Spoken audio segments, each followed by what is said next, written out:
Have you ever gotten lost in an old building, walked down a hallway that seems to stretch on forever, or found a door that leads nowhere? The unsettling feeling these experiences evoke have a name.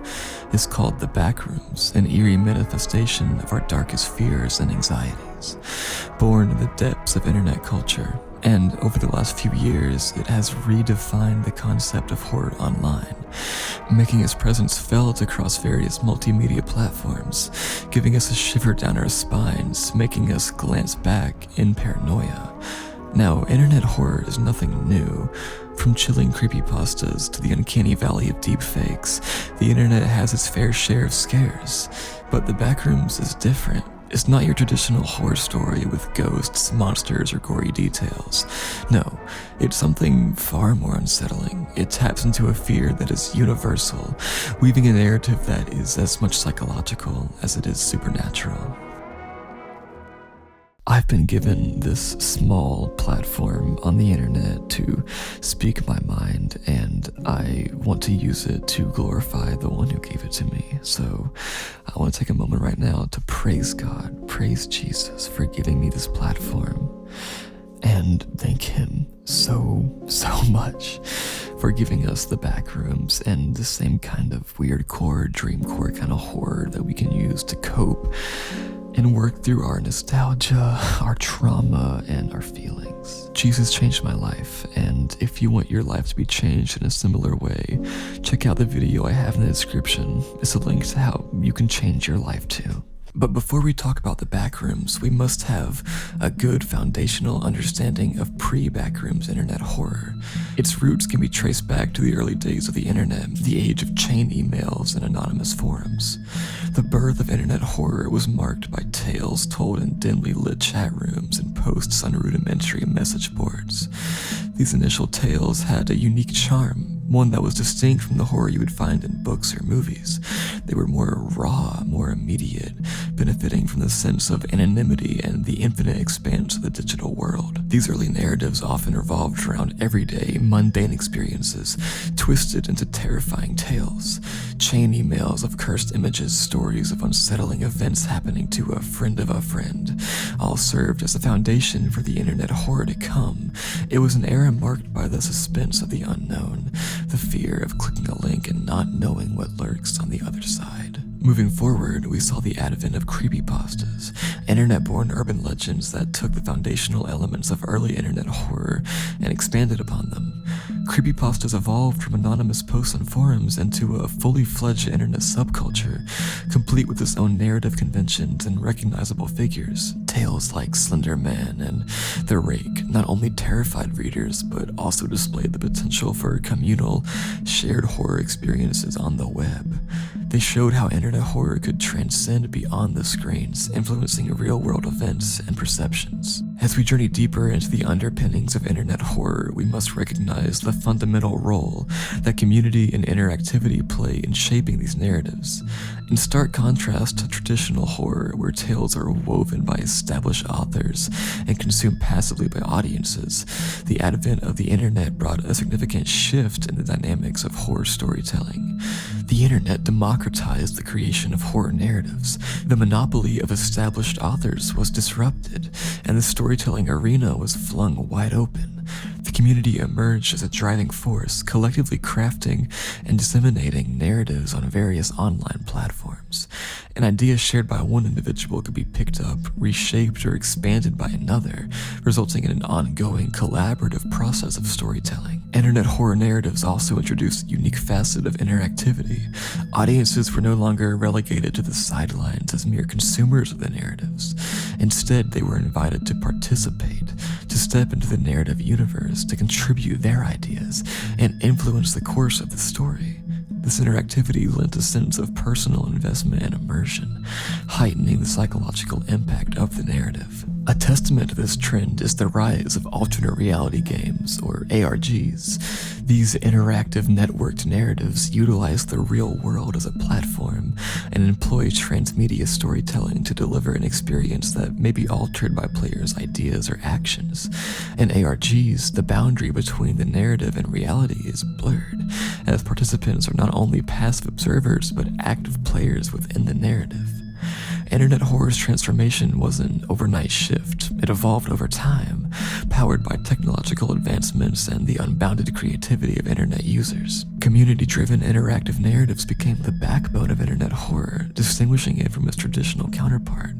This culture of participating, which allows audiences to shape and influence narratives, remains one of the defining characteristics of internet horror.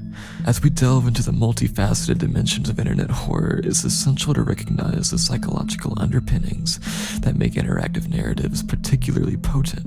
These narratives, with their immersive elements, fundamentally alter our experience and understanding of fear. The participatory nature of internet horror narratives presents an intriguing paradox. On the one hand, it encourages a sense of agency, as individuals are no longer passive consumers of a narrative but active participants. They possess the power to shape the storyline, contribute their ideas, and, in some instances, influence the course of events. Yet, in exercising this agency, they also open themselves up to a more profound sense of horror. By stepping into the narrative universe, individuals traverse the thin line separating the observer from the observed. This crossing of boundaries often results in a heightened sense of immersion. As participants are no longer detached observers, they are subject to a degree of psychological exposure that amplifies the narrative's impact. This sense of immersion taps into the primal roots of fear, the uncanny, the unfamiliar, the grotesque. All these elements that are integral to the fabric of horror are no longer experienced from a distance. Instead, they are encountered firsthand, leading to a visceral response. The horror isn't merely observed, it's experienced. Furthermore, the collective experience of fear in online communities adds another layer to the psychological impact of these narratives. The sense of shared horror, the communal exchange of ideas and experiences, and the mutual reinforcement of fears serve to intensify the overall psychological effect. In this way, internet horror narratives, with their emphasis on interactivity and community, reshape our experience of fear. They invite us not merely to witness horror, but to step into its world, to navigate its twisted paths, and to confront its terrifying specters. The fear invoked isn't just a fleeting sensation, but a deeply ingrained experience that stays with us, permeating our thoughts long after we've closed the browser tab. The shifting boundary between the narrative and the reader offers a fascinating insight into the depths of our fear. Notably, it showcases how fear isn't merely a reaction to a horrific spectacle. Instead, it's a complex psychological state shaped by our direct engagement with the narrative. Through this exploration, we come to understand that internet horror narratives aren't merely about ghostly apparitions, monstrous beings, or gory details. They're about engaging the reader on a more profound level, tapping into their fears and anxieties, and creating an environment where these feelings are intensified by the interactive elements. Moreover, the internet, with its vast scope and diversity, offers countless opportunities for innovative horror narratives. No longer confined to traditional mediums, storytellers can experiment with form and content, weaving intricate narratives that harness the power of communal creativity. Yet, with all these elements in play, one may wonder how these factors come together to create a transformative internet horror experience. And more importantly, how does the concept of the Backrooms fit into this landscape? A place so familiar yet so foreign, the Backrooms originated from an image post on 4chan. An anonymous user claimed that this was a photograph of an old, abandoned section of their workplace. It was just an image of a nondescript room, bathed in the sickly yellow of outdated fluorescent lights, yet it triggered an uncanny feeling of familiarity and unease. The post described it as a place you'd find yourself in if you were to no-clip out of reality. In gaming terms, no-clip mode allows a player to pass through walls, obstacles, or boundaries. Here, it was used to explain how one might accidentally slip into this parallel reality of the Backrooms. The concept is simple but terrifying. An endless labyrinth of nearly identical rooms spanning an impossible 600 million square miles. The walls are an off-putting monotone yellow, the nauseating hum of the lights is your only companion, and the musty smell of damp and old wallpaper fills the air. Time here is ambiguous, and every moment spent in these decaying rooms amplifies the sensation of unease. This eerie familiarity stems from the fact that the Backrooms borrows elements from our collective memories. We all have walked down desolate hallways, explored old buildings, or visited places that feel strangely deserted. The Backrooms takes those mundane experiences and twists them into something hauntingly surreal. It's as if you've stepped into a warped memory, an echo of a place you've once been, but now it's not quite right. The faint but constant buzz of the fluorescent lights, the threadbare carpet underfoot, the pervasive scent of dampness, it all combines to create an atmosphere of dread wrapped in nostalgia. The concept quickly struck a chord with many internet users as it managed to encapsulate the uneasy feeling that so many had experienced but couldn't quite articulate. It's this almost tangible relatability that lies at the heart of the Backrooms' original allure. It's a concept that doesn't rely on ghouls or gore to frighten, but on our primal fear of the unknown and the unsettling realization that the familiar can become alien in an instant. The Backrooms concept became a viral sensation almost overnight.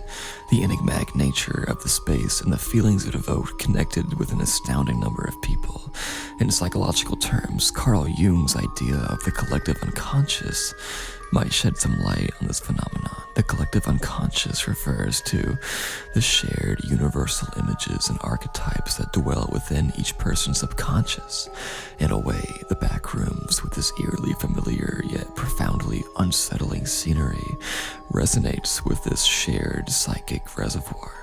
As human beings, we're driven by the desire to explore the unknown. The Backrooms, an ostensibly infinite maze of rooms, presented an exciting, if not terrifying, prospect for countless exploration scenarios.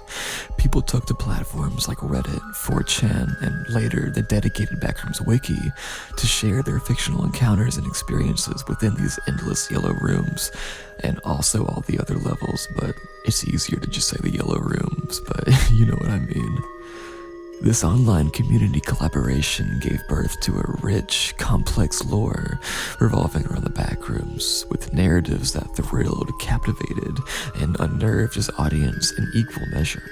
In addition to the written lore, the Backrooms' influence was felt across a variety of media forms. For instance, indie game developers created eerie exploration games based on the concept. The games stuck close to the original theme of isolation and never-ending monotony, encapsulating the spirit of the Backrooms quite effectively. Filmmakers and animation artists also leveraged the Backrooms aesthetics to produce atmospheric, often chilling short films and animations. These adaptations kept the mystery of the Backrooms alive and introduced the concept to new audiences. The Backrooms is a unique case of a viral internet phenomenon. It encapsulates a shared sense of dread and familiarity, presenting a concept that is as fascinating as it is terrifying. As we delve deeper into its expansion and diversification, we can better understand how this simple, haunting image gave rise to an entire universe within the collective imagination. When we think of internet horror, our minds might be drawn to the realm of creepypastas, tales filled with monstrous entities, haunted games, and unsettling events. These narratives have a strong footing in internet culture, often featuring characters, plot lines, and twists that instill fear. Yet, when we consider the Backrooms, this conventional approach is entirely flipped on its head. The Backrooms horror doesn't come wrapped in the plotline of a cursed video game or a haunted artifact. Rather, it presents us with an unending expanse of mundane, almost boring spaces.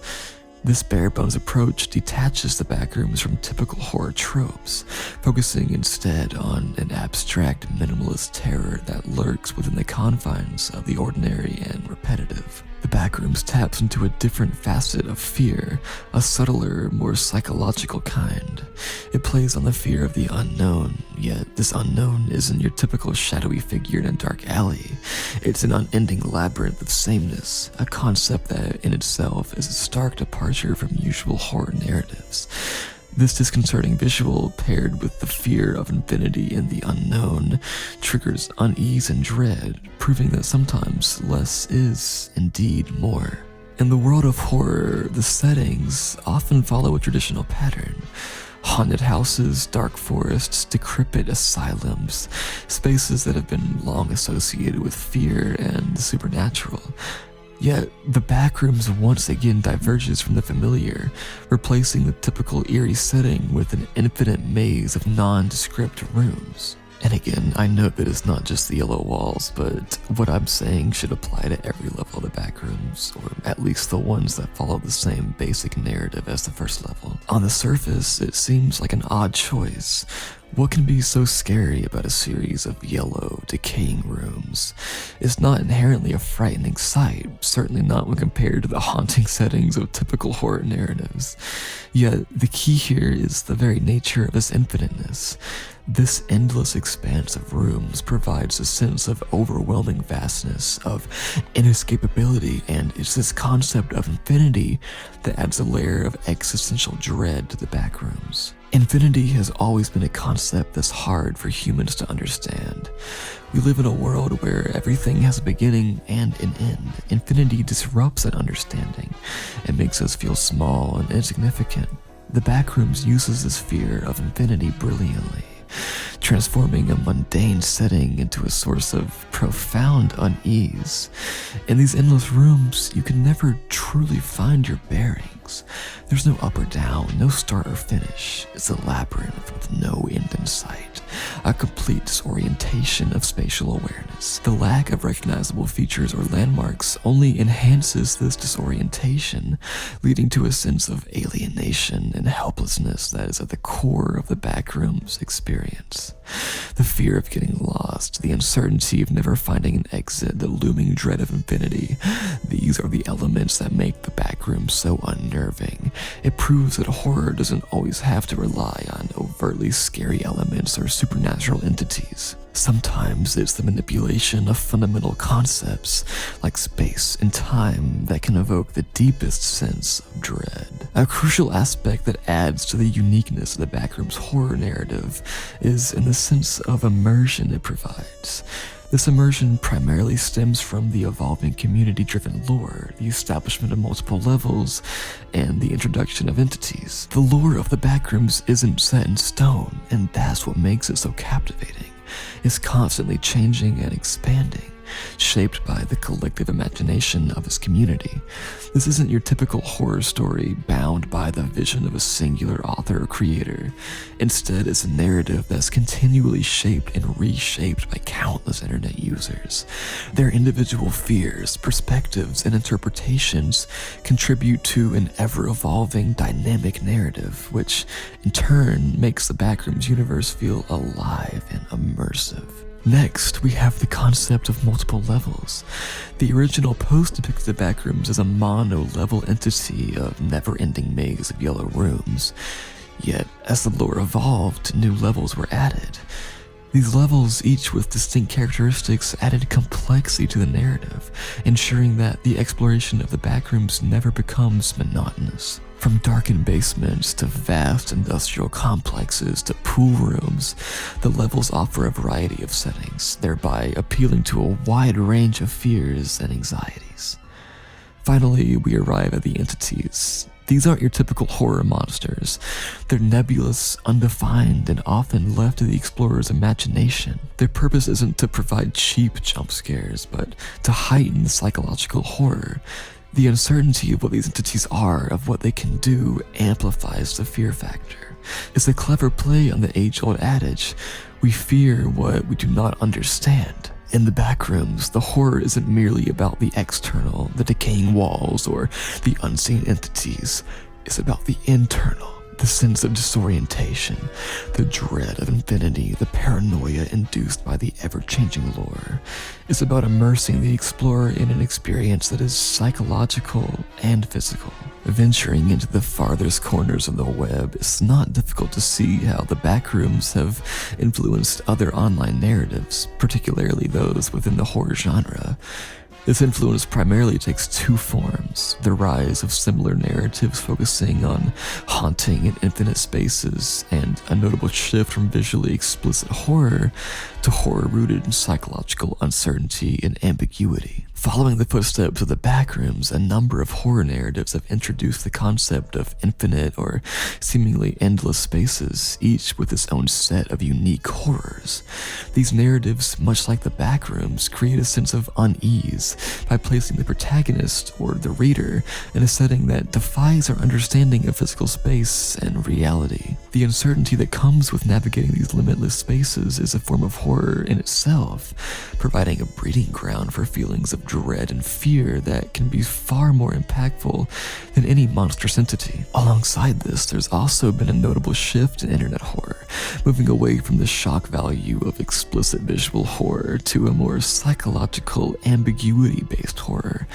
This kind of horror, as exemplified by the Backrooms, doesn't rely on gore or grotesque monsters. Instead, it leaves much to the imagination. The fear is derived from the unknown, from what could be lurking in the endless, monotonous maze of the Backrooms.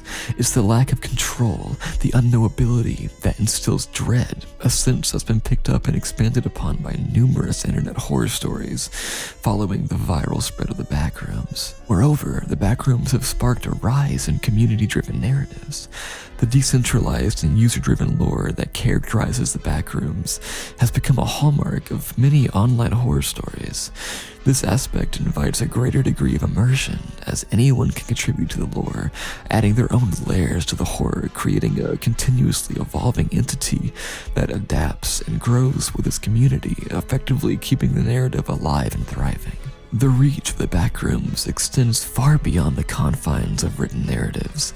It has infiltrated a variety of multimedia formats, each adaptation offering a fresh take on the unsettling concept, expanding the mythology and maintaining the story's grip on internet culture. One striking example of this is the array of video games inspired by the Backrooms. These interactive digital renditions strive to replicate the claustrophobic, labyrinth experience of the original concept. Games like the Backrooms game Free Edition give players a first-hand experience of being lost in the eerily yellow, monotonous maze, further enhancing the sense of dread and unease. By turning the Backrooms into an immersive, interactive experience, these games allow players to engage with the horror narrative in a direct, personal way, adding a visceral layer to the experience of the Backrooms. YouTube has also been a platform for the flourishing of the Backrooms narrative. Creators have produced countless videos diving into the lore, analyzing the concept, or even pretending to explore the Backrooms themselves. One significant addition to this multimedia spread is the emergence of found footage style videos. These videos, often crafted with a sense of realism, purport to show first-hand experiences of those who've no-clipped into the Backrooms, showcasing eerie and seemingly endless, dilapidated rooms. This format adds a sense of realism to the concept, making the fear it instills all the more palpable. Moreover, the Backrooms have infiltrated the art scene. Digital artists and photographers have reinterpreted the concept in their work, creating surreal, unsettling depictions of the Backrooms' seemingly infinite, decaying spaces. These artworks often draw from the weirdcore and dreamcore aesthetics, distorting familiar settings into surreal, uncanny landscapes. The allure of the Backrooms concept persists to this day, and it doesn't seem to be fading away anytime soon. But what is it about this internet-born horror narrative that continues to captivate the imagination of countless individuals? There's no one answer to this question, as the appeal of the Backrooms is multifaceted. For some, the concept plays on the innate human fear of the unknown. The Backrooms' infinite maze-like structure serves as a metaphor for the impenetrability of the unknown and the feeling of being lost within it.